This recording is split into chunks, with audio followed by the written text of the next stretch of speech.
c'est donc, pour faire simple, une autobiographie, donc, dans la mesure où je raconte exactement la vie que j'ai vécue pendant 2 années et demie. Tout à coup, je suis tombé en arrêt devant quelqu'un voilà, à Bucarest, dont je suis tombé amoureux immédiatement, dans un vrai coup de foudre, qui a été réciproque, et c'est ça que j'ai eu envie de raconter. Quand j'écris, je me pose pas la question du genre.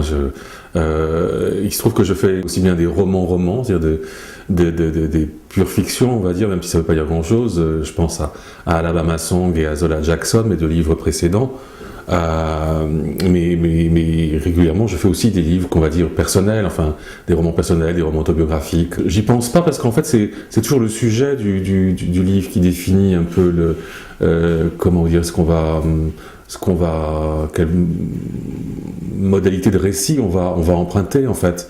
Là, l'histoire de dormir avec ceux qu'on aime, vraiment, j'aurais trouvé ça stupide de l'écrire à la 3e personne, de m'inventer sous les traits d'un autre personnage, enfin d'un personnage. Je me suis aperçu que, je le savais déjà, mais qu'on est tous des animaux historiques.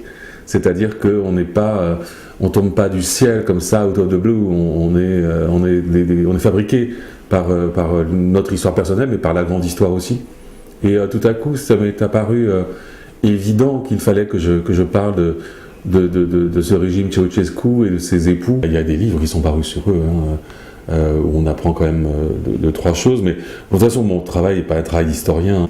Moi je ne détermine pas tout dans mes livres, je laisse aussi une part à mon imaginaire, à mon intuition. Pour